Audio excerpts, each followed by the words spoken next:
Hello fellow YouTubers, and thanks for tuning in. I hope you are all doing well. This time I'd like to show you how it's like to use new GoPro Hero 8 as a motovlogger, mounting it on a helmet and the bike. As well, I'd like to show you a couple of test footages, and I'll talk a little bit about pros and cons of the new GoPro Hero 8 for bikers. Please, if you like the video, hit me a thumbs up and support me by subscribing to my channel.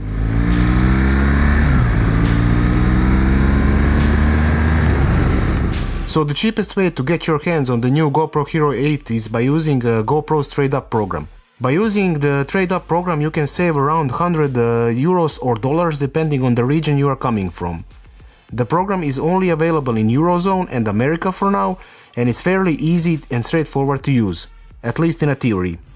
Let me show you how that looks like in practice and how long does it take to get the new camera from the date of ordering. Please keep in mind, if the time is critical and you need the new camera as soon as possible, you may want to skip trade up program, as it takes a little bit patience, few weeks in time, and at the end might not be $100 or euros saving like it was on the day of purchase.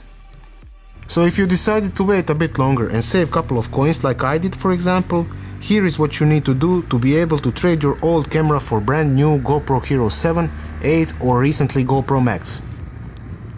The first thing to do is to visit GoPro's website and find the trade up link, usually located on top of the page. This will take you onto a dedicated page where you can select which camera you want to buy.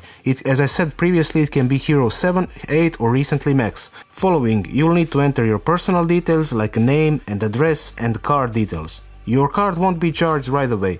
It will be charged once GoPro ships your new camera to you. You can use any debit or credit card. For example, I've used my prepaid card, which I simply top up from time to time, and that all worked perfectly without any issues whatsoever. Once you finish the checkout process like you usually would on any other website, after a few hours on your email you'll get a confirmation email from GoPro with a shipping label for sending your old camera to GoPro. Your old camera can be any camera brand valued more than $99 or euros when it was new and in any working or non-working condition. You'll need to print that shipping label, pack up your old camera and arrange pickup or drop off the camera at any closest distribution center, depending on the carrier provided in an email. In my case it was UPS. Since GoPro is providing tracking number, you'll be able to see when your old camera is delivered to the GoPro warehouse. GoPro's warehouse for European customers, in my case, is located in Netherlands, and it took around a week for old camera to arrive to GoPro's destination. Now, according to GoPro's terms and conditions, which I recommend you to read before ordering a new camera, as something always might change, they have up to 14 days to ship you a new camera. In my case it took them more than 14 days, as you can see, but at the end I did receive my new GoPro Hero 8 camera, and besides chatting to helpful support for a few times, I haven't had any major difficulties in the process. Now let me tell you a little bit about how it's like to use GoPro Hero 8 on the helmet or as a motovlogger. So, if you ask me, total mistake by a GoPro to add these doors like this. Unbelievable that this didn't go through the quality control or some kind of checks.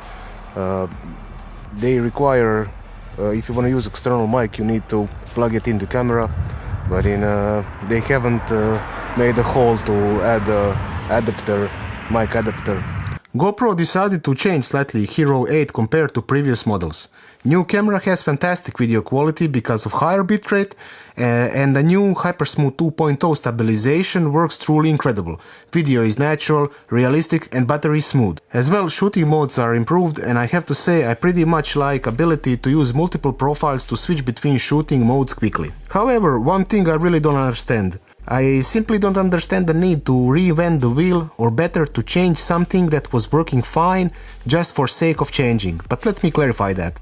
To be able to use external mic with the new GoPro Hero 8, you have to open a side door so micro USB port is accessible.